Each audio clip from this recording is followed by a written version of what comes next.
ಸಾಹಿತ್ಯ ಪ್ರೀತಿಯ ಕನ್ನಡದ ಮನಸ್ಸುಗಳಿಗೆ ನಿಮ್ಮ ಪ್ರೀತಿಯ ವೀರೇಶ್ ಪುರಿ ಮಾಡ್ತಕ್ಕಂಥ ಹೃದಯಪೂರ್ವಕ ನಮಸ್ಕಾರಗಳು.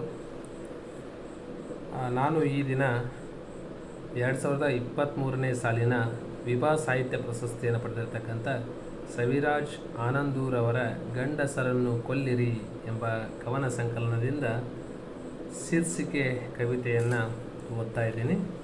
ದಯವಿಟ್ಟು ಕವಿತೆಗೆ ಕಿವಿಯಾಗಿ ಕವಿಗೆ ಪ್ರೋತ್ಸಾಹ ನೀಡಿ ಹರಸಿ ಆಶೀರ್ವದಿಸಿ ಅಂತ ಹೇಳಿ ಕೇಳ್ಕೊತಾ ಇದ್ದೀನಿ.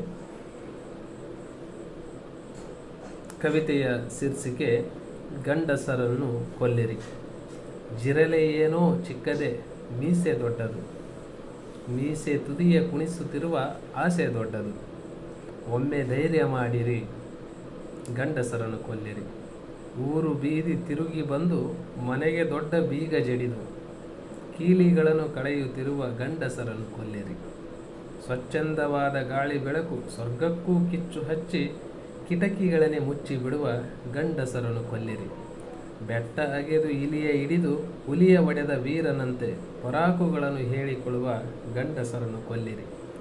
ಅಲ್ಲಿ ಇಲ್ಲಿ ಮೈಯ ಸವರಿ ಮನೆಯವಳನ್ನು ನೆನೆದು ಬೆವರಿ, ಅಲ್ಲಿ ಇಲ್ಲಿ ಮೈಯ ಸವರಿ ಮನೆಯವಳನ್ನು ನೆನೆದು ಬೆವರಿ ಒಂದು ಕಣ್ಣು ಕಾವಲಿಡುವ ಗಂಡಸರನ್ನು ಕೊಲ್ಲಿರಿ.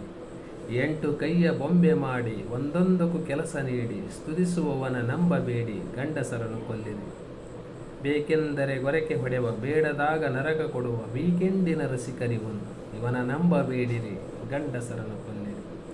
ಸೀಳಿದಷ್ಟು ಕೂಡಿಕೊಳ್ಳುವ ಪುರಾಣದವನು ಇವನೇ ಏನು, ಗಂಡಸರೇ ಹೆಂಗಸರೇ ಗಮನವಿಟ್ಟು ನೋಡಿರಿ, ಗಂಡಸರನ್ನು ಕೊಲ್ಲಿರಿ. ಆಲಿಸಿದ್ದಕ್ಕಾಗಿ ತಮ್ಮೆಲ್ಲರಿಗೂ ಧನ್ಯವಾದಗಳು.